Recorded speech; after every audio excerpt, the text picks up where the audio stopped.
Broadcasting live from the tip of the net, watching Coffee and Propaganda. It can now be said with confidence that the era of sexual liberation is over.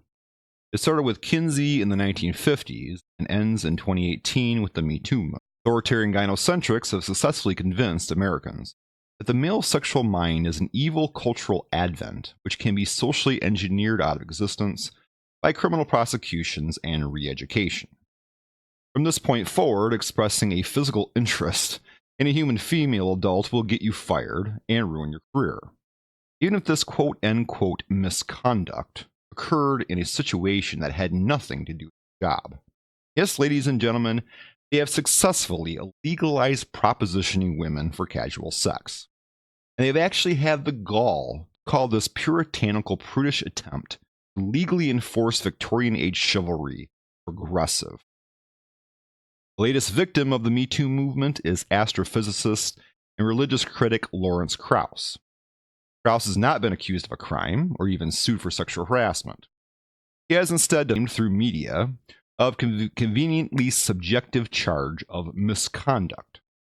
Such a charge alleviates his accusers of the inconvenience of having to prove a word they say, or granting Professor Krauss his constitutional right to face them in a court of law.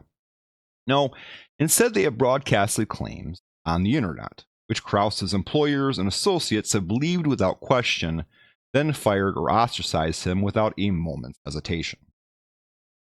The Me Too movement infiltration of the atheist community is a victory for the authoritarian leftist element in the secular community. Still embittered over the embarrassing failure of the Atheism Plus movement, this newest attempt at polluting the free thought community with gynocentric patriarchy theory hysteria is now continuing in the form of accusations against prominent atheist men for acting like men. The tactic here is to encourage Americans to see the atheist community as anti-female, and amid this hysteria call for some sort of action. In response, secular organizations will promote feminist-friendly voices so to save atheism from a stigma they themselves created. It's essentially the plot for The Music Man. You've got trouble in River City, so sign up all the boys to Professor Hill's band before that darn pool table corrupts them any further. In this episode of Coffee and Propaganda, we're going to look at the accusations against Professor Krauss, noting in the process that akin to most Me Too movement warlock hunts, there are three consistent elements to be found. Firstly, none of the accusations described criminal activity, thus sparing the accuser of the need to press charges, and none involve students or employees of Professor Krauss, thus sparing the accusers of the need to file sexual harassment lawsuits. In other words, the accusations are exactly of the sort that they deny the accused an opportunity of facing his accusers in a court of law. Secondly, even if we believe the accusations against Professor Krauss, he is guilty of nothing more than an interest in casual sex. And thirdly, no one would be the least bit bothered by a woman who did the things Krauss is accused of, let alone would such a woman face any professional consequences as a result, which makes the people who are advocating for Krauss's banishment sexist. First article we're going to look at in relation to this, at least on this episode, is from Patheos.com. Patheos.com article is going to summarize both the accusations and what Krauss did. I could look at all of them individually, but that would take a lot more time, and Patheos kind of put everything together for us in a neat manner. We'll take a look at his article and comment as needed. The article was written by, I think, the Friendly Atheist wrote this. And he says, after nearly 2 weeks of silence, cosmologist and atheist Lawrence Krauss has finally responded to the BuzzFeed article detailing allegations of sexual misconduct against him. Since the article was published, multiple atheist groups and event organizers have distanced themselves from him. And Arizona State University, where he is a tenured professor, put him on paid leave pending their own investigation of him. How is it an employer's job to investigate things? I'm certain the University of Arizona doesn't have a team of detectives who are going to pour through DNA evidence and obtain sworn testimonies. You know, what they mean by investigate is to sit with their accountants and attorneys and calculate liability variables. Even if the university had detectives, they can't investigate incidents in a fair way because they have a conflict of interest. Their interest is the image of the university. They are creating the appearance of an investigation while they gauge public reactions. That's all this is. And in the course of doing so, of course, Krauss is going to be fired. It's just about gauging the reactions. And the accusers go through this venue, this avenue, instead of going to court, because they know they're going to get the outcome they wish. They're going to destroy him. And what is their objective? Maybe they think men don't have a right to proposition women for sex. The people, we're going to look at statements tomorrow from other secularists and authoritarian leftists who honestly believe that. And I'm not saying that the accusers are necessarily all lying, but they probably honestly believe that he does not have a right to proposition for women for sex. But instead of bringing that before a court of law, because they know it's not a crime to proposition for sex, he has freedom of speech, they're going to go through this venue, destroy his career, because he pissed them off and did something that they didn't approve of or made them feel uncomfortable in some way. You don't have a right to feel comfortable in every social interaction. Go ahead, go forward with the article. And anyways, I'd pay leave here, and they're not going to investigate. They're just looking for people's reactions, and once they figure out that it's probably going to be more profitable to get rid of him than keep him, they're going to get rid of him. Or they're just doing the investigation or the Fox investigation, or just taking their time before they announce this to make it look like they're doing something. They can't investigate this. They're a freaking university. They're not the FBI. And this is a common theme we see with all these sorts of accusations. MeToo movement. They always go through the press, and then they expect employers or organizations that associate with these people to destroy them that way, instead of going through a court of law and having a person face his accusers with a jury of his peers present. I just wanted to go through his response, as I believe the friendly atheist wrote this. I just want to go through his response and highlight what he says along with my immediate thoughts. Of course, as more information comes to light, I may come from different conclusions, but for now, as I'm reading through his letter, here are the big takeaways. He refers to the BuzzFeed article as libelous, defaming both him and the skeptic community at large. Of course, they're going to be talking about the skeptic community. That's what this is all about. This is all about taking over the skeptic community because of the failure of Atheism Plus to do so. They couldn't get widespread support among neo-feminists within the atheist population because there isn't enough of them to take over every single atheist organization and make everything about their feminist agenda. That they're going to defame the atheist community through this, talking about how atheist community is all sexist, they hate women, they're full of sexual grabbers, sexual harassers, men who, bunch of perverts. In a response to make us more public friendly, atheist groups, secular community groups, are going to dismiss anyone who does not follow who's not friendly to the atheist agenda, and then put forward people who are friendly.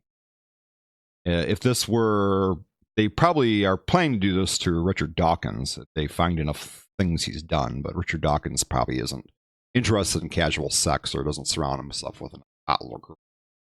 He's done anything that they can charge him with or try to get rid of him. But if they could do this to Dawkins or any of the other secular humanist voices who are not following their who are not attached to their bandwagon or their train, they're going to do it too. And the attempt here is once you defame make the secular community look like it's all misandrous, misogynist, then they replace all these people with the people they want. So they couldn't do it with Atheism Plus, they're going to do it this way. That's how these people operate. He doesn't say if he'll be suing them, as some have speculated, but it ultimately doesn't look like that's the case, since it's not like BuzzFeed was purposely lying about him. Krauss says they cast his actions in the worst possible light. That's not necessary grounds for a lawsuit. Yeah, I probably would agree with that. This was news to me. The day before BuzzFeed's story appeared, Krauss's attorney then sent them a cease and desist letter. The story was published anyway. Krauss says they ignored counter evidence, distorted the facts, and made absurd claims about me. Regarding the allegation that he grew up the breasts of a woman who was taking a selfie with him, Krauss says the photo didn't show this, which for the record is also what BuzzFeed said in the original article. They did say, however, that multiple witnesses saw it happen. Krauss says no complaint was filed, and universities were told about the incident and looked into it, said the claim was unsubstantiated. That's not to say nothing happened, but that the schools didn't have enough evidence to prove it did. They certainly couldn't confirm Krauss's claim that the woman's allegation was fabricated with malicious intent. Krauss doesn't say it didn't happen or couldn't have happened, or that if he was touched by her, it was accidental or anything like that. Who gives a damn? Okay, let's say that this was a woman who did the same thing. An old cougar. She's taking a photo with some guys. There's a hot young guy there. And she grabs his ass. What's your reaction? Well, the reaction's probably, oh, she's a horny old feisty lady. She's sexually liberated. She's strong-willed. Boy, is she kind of a cool lady. I might agree with that too. I wouldn't be mad at her either.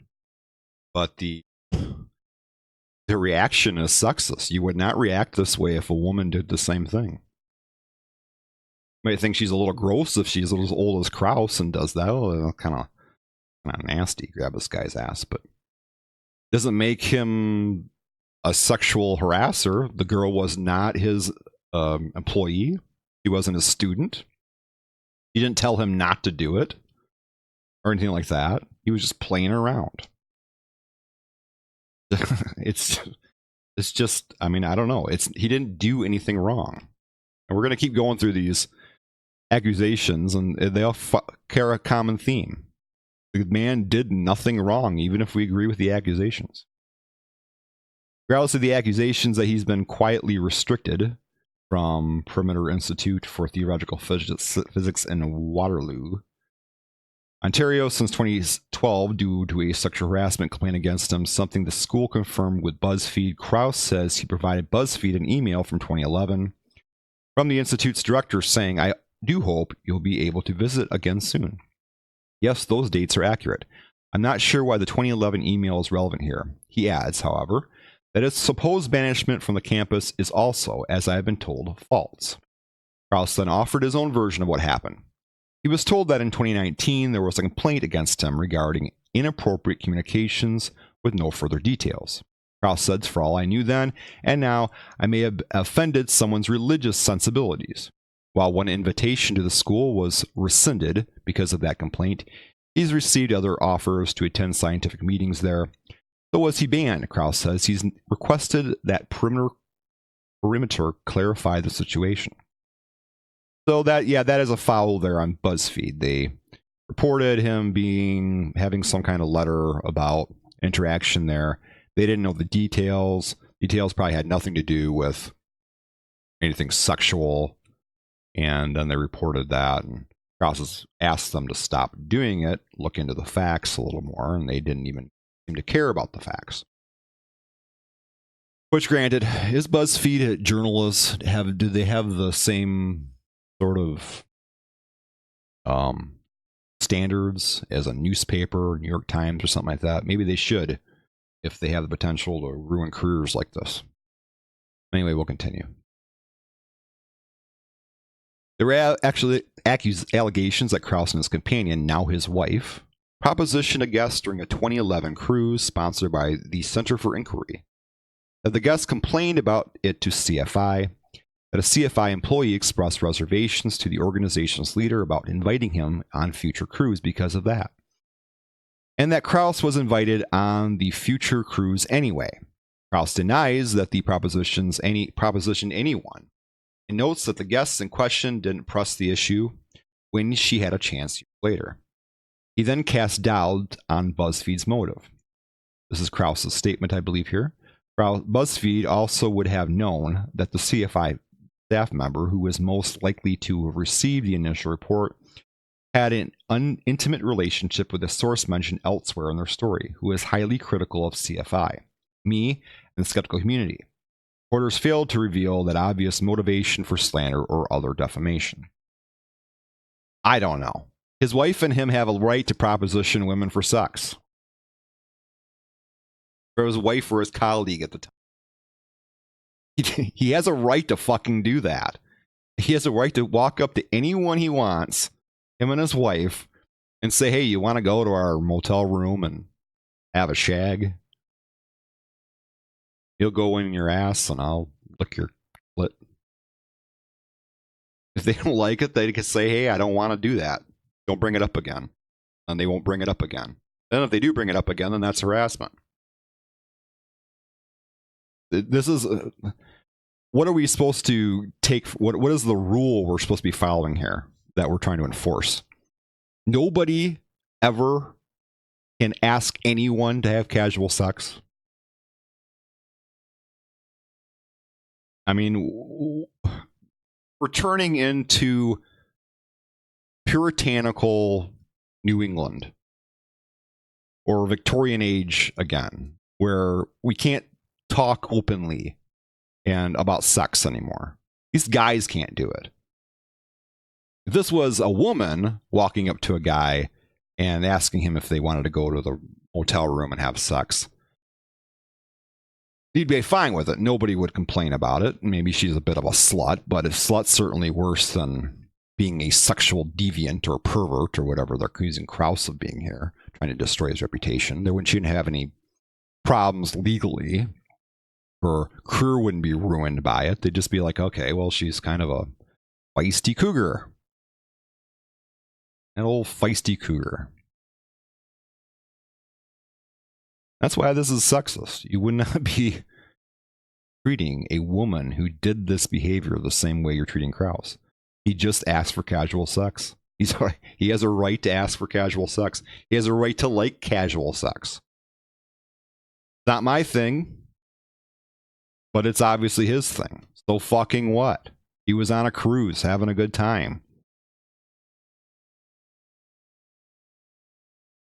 There was an allegation that at the 2018 American Atheist Convention, Krauss was speaking to a woman at the bar and started running his hand up her leg under the table. Krauss denied all that in the original story. Here's the fucking issue, Krauss. You're a little bit to blame for this shit too. What are you denying here? You didn't fucking do anything wrong. Why don't you just tell these people to fuck off? I came onto this woman and I touched her leg. So fucking what?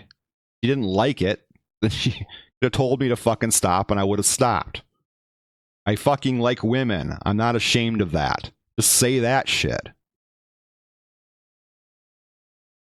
When you cower in front of these people, it's like a fucking dog or a wolf.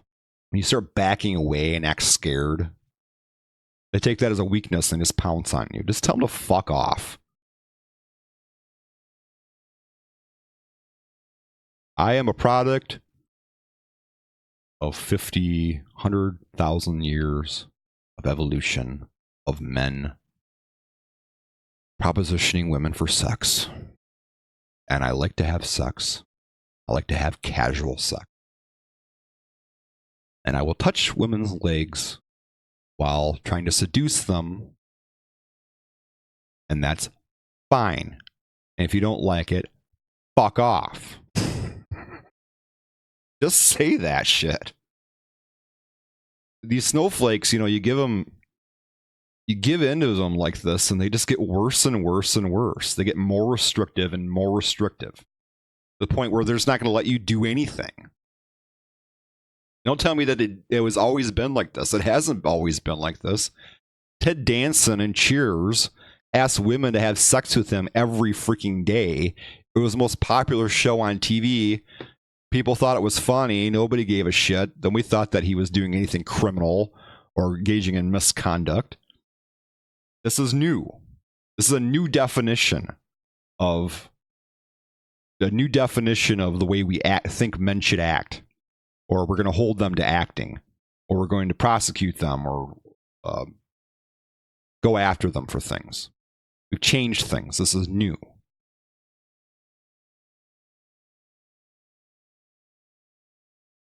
There's an allegation that at the 2008 American Atheist Convention, Krauss was speaking to a woman at the bar. Okay, I already read that one. This is Krauss's statement. Where I stopped there. BuzzFeed quoted the executive.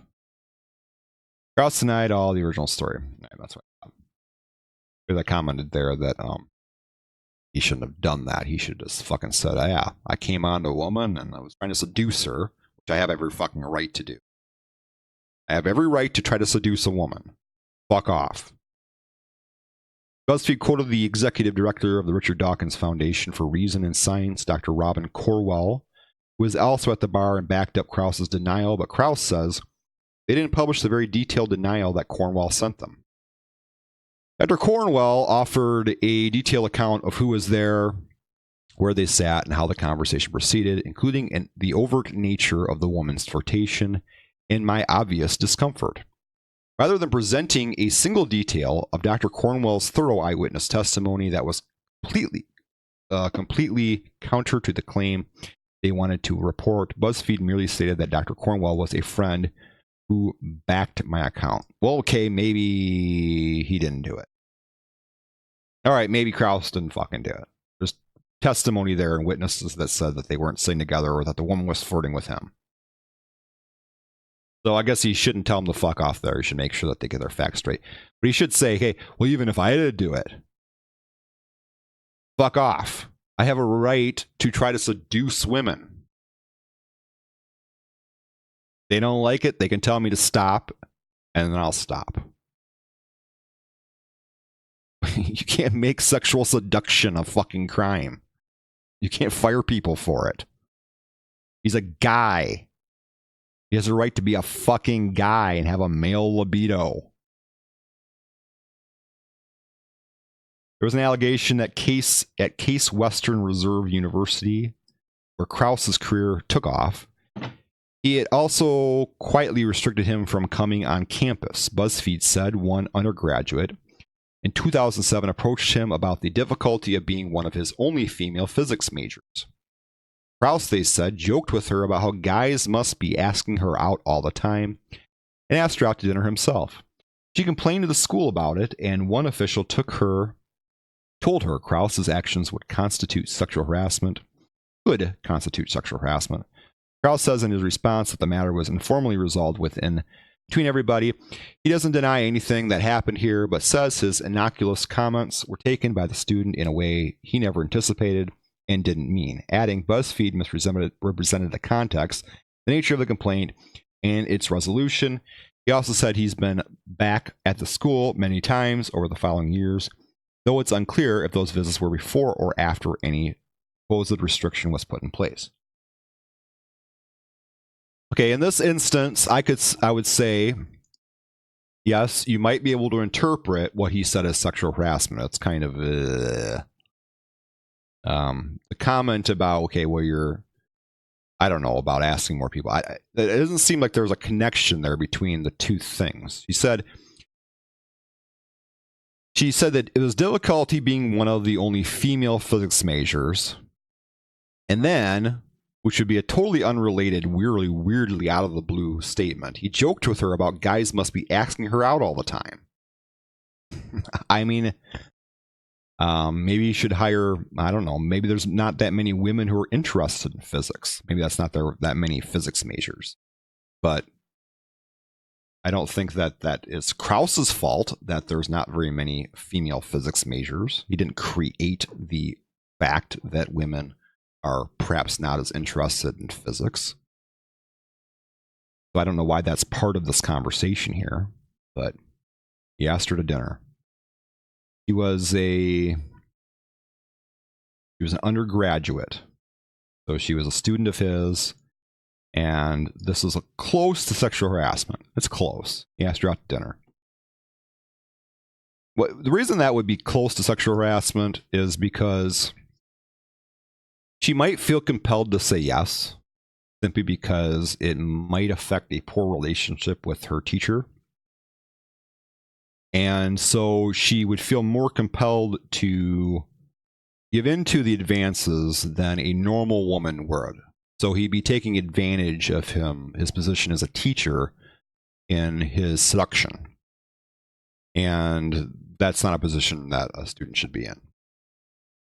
So I would agree that this situation is almost harassment, but he obviously didn't continue doing it. She filed a complaint and he never did it again. So I don't know. It's certainly not suable, but it's, they said, the article says specifically that she complained to the school about it, and one official told her Krauss's actions could constitute sexual harassment. I would agree with that. It could, but it's not a clear case. The most egregious claim in BuzzFeed's article involved a 2006 incident with Melody Hensley, a volunteer at the time with CFI, who says in the article that she met Krauss in his hotel room after they went to dinner. He allegedly pushed her onto the bed beneath him, forcibly kissing her and trying to pull down the crotch of her tights. Tights, huh? Wearing tights. Was she a ballerina? He later took out a condom. He later took out a condom. How much later did he take the condom out before pushing her on the bed? Anyway, at which point she rushed out of the room. In the article, the implication is that she didn't expect any of that, and certainly didn't consent to it. Krauss doesn't deny any of the details, but says that he understood it to be a consensual, reciprocal, mutually enthusiastic, and respectful physical encounter, including with a mutual decision not to proceed further towards sex. Okay, let's not believe Krauss here. Let's just completely believe her. He still didn't do anything wrong. This is not close to rape. He took her in the room. Well, they didn't take her in the room. She willfully went in there. When you get to the point here where you're kissing someone and pulling down her tights, she's going to, at some point, say no. Hey, don't do that. If you didn't consent, then she would have said no. If he kept doing it, then yeah, that's a problem. When he gets up and he puts the condom on, which you wouldn't be doing if you're trying to rape somebody, you wouldn't stop the procedure or the fun to give her a breather or a chance to get up. And unless she's a ninja, he wasn't trying to rape her because she wouldn't have gotten away. You can't get away from a rapist by just running fast or moving or just like waiting for them to leave you alone and then suddenly you can get out of the room. And he probably would have chased her to the door. There was no attempt to rape, even if I believe what this woman said. He got a wrong impression of her affections. He took her she was in his motel room. And I don't get how you can pull a person's tights down without them and them being totally against that and not stopping you. He's doing a lot of things here really fast. Boo, boo, boo, boo. And she's, I guess maybe I should say I don't like to do this. This is not misconduct. I mean, what we're going to say is misconduct. Misconduct is so subjective that they can call anything misconduct. He came on to the woman. The issue here is that even when they say no now, we're told over and over again, and I agree, that no means no. You come on to a woman, you start some kind of sexual interaction, and she says no, and you stop. That's what you're supposed to do. That's the appropriate response. So Krauss did the appropriate thing. She finally took her a lot of time, but finally, when he started to put the condom on, he finally decided, okay, well, I don't want to do this. And out of the room. I was putting the condom on. He didn't stop her. He didn't pursue her. This is according to the accusations. I'm not even bearing in Krauss's statements here. I'm just believing the woman. Leaving her taking her statement at whole face value. I'm believing every word of it. He stopped. He let her go when she finally expressed by running out of the room that she didn't want to have sex with him, which is what you're supposed to do. So why are we mad at him? Why are we thinking that he did something wrong? He did everything right. Not that coming on to a woman and trying to have sex with her is right. It's neutral. People have a right to try to have sex with people. It's not right, but it's a right people have. You have a right to sexually seduce other adults. She's a grown fucking adult. And yeah. But anyway, let's go by Krauss's statements here. He says it was consensual. Probably was. There to be consensual, reciprocal, mutually enthusiastic. That's a strange word to use there if this wasn't at all true. Mutually enthusiastic. Very, makes me think it's true because it just, oddly that, he would use that kind of language if it wasn't, he wasn't telling the truth here. And respectful physical encounter, concluding with the mutual decision not to proceed further towards sex. Now, maybe a situation that, they say that women give a lot of nonverbal cues that men aren't good at picking up on because they communicate more nonverbally than we do. And we tend not to recognize a lot of their nonverbal cues. Okay, whatever. And then you have a situation of miscommunication. You can't expect us to be as tuned into these nonverbal things as you are. And that's why we say no means no. You have to actually express that no, I don't want to happen, or physically push them away, or push their hand away, or whatever. She didn't choose to do that at any point here, so I obviously thought, okay, she's into it. Then she acts like a little pussy and gets up and runs away. I don't know if that's really how it happened, but even if we believe the story, he didn't do anything wrong. People have a right. Everyone has a right. Every adult has a right to try to seduce other adults. Pursuit of happiness. You don't want to be seduced if you're not into it, then you tell them to stop, or you stop them, or you gesture to stop them. Which this woman didn't do. She just decided to run away when he tried to put the condom on. A little embarrassing for him. I guess he's punished pretty severely by that because embarrassment.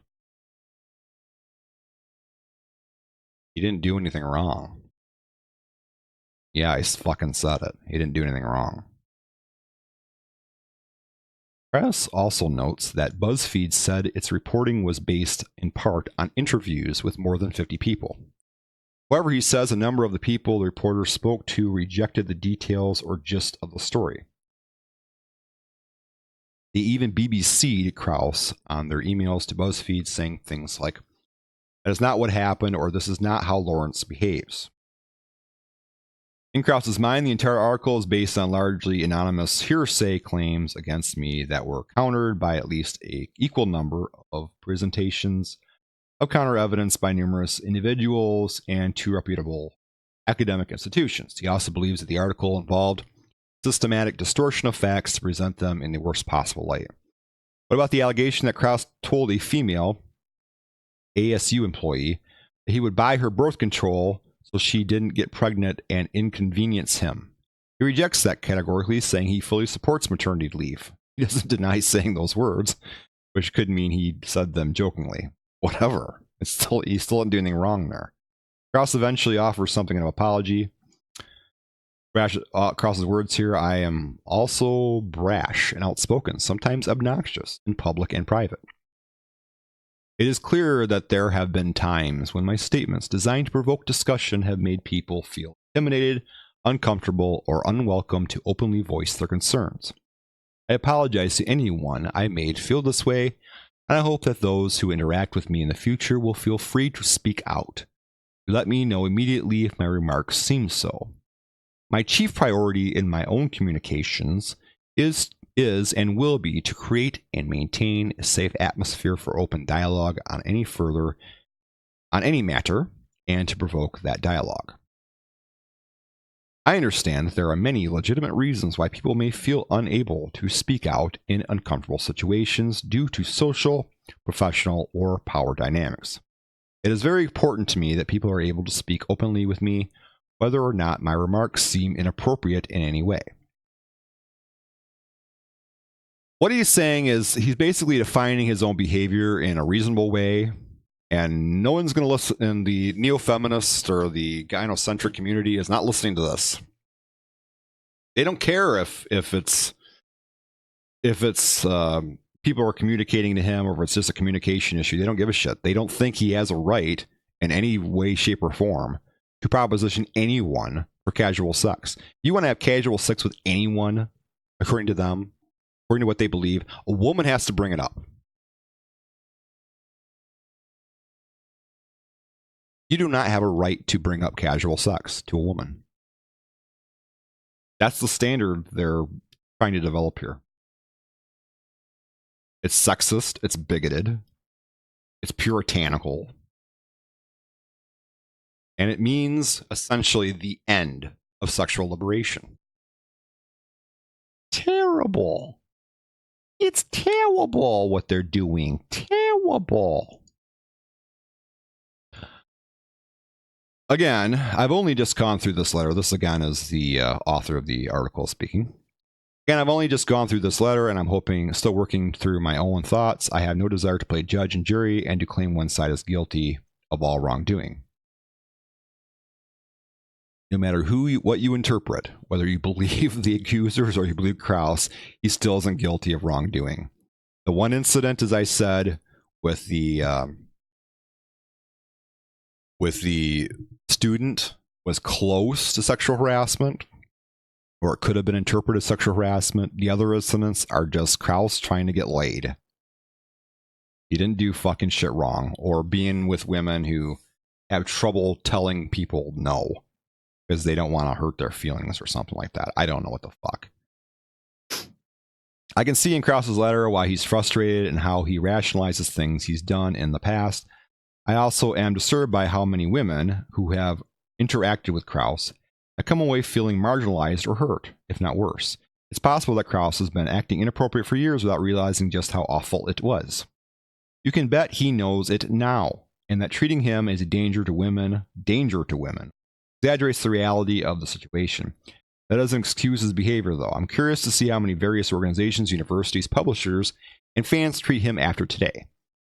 I'm especially curious if anyone's mind will be changed after reading Krauss's response. I doubt it. Yep, it won't be changed, because people, once the first thing goes out there and they don't believe the man. How they want courts to work in rape situations. They want the woman's word just as a woman's word against a man. No evidence whatsoever. Just throw them in jail. That's what they want. You can hear it's in everything they say. They'll bring up like, what would cause them to lie? Is that your mentality when you sit on the jury? What would cause her to lie? So immediately, they're honestly, everyone who ever makes a sexual allegation against any man is just telling the truth. Because you can't imagine in your own head what would cause them to lie. Well, they're not you. There are some people in this world that are bad, that are vindictive, that if you piss them off in some way, they will destroy you in some way.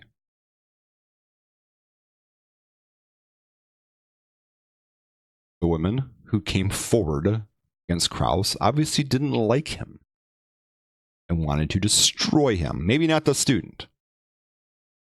I think the student probably, I don't know.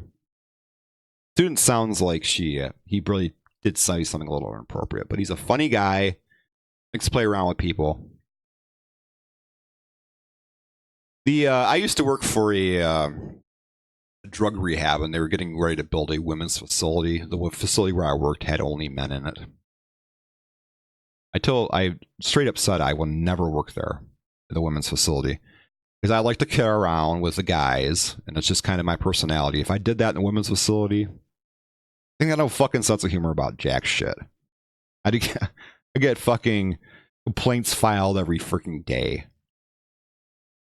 He smiled at me over and over again. Why does he keep smiling at me? He's creepy. It's just, there's just no getting along with people who are like this. We're so fucking stuck up. Such fucking tight asses.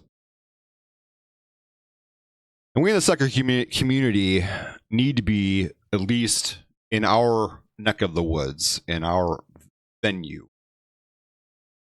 we need to be the ones to stand up to this bullshit. And I wish Krauss would just, at least at this point, he's the only one I'm disappointed in. I'm not disappointed in any of these other vultures, because they're animals, and you can't expect an animal to act in any way but being an animal. But Krauss needs to come forward and say, shut the fuck up. I'm allowed to fucking peruse sexual liaisons with women if I fucking feel like it. My wife's fine with it, apparently.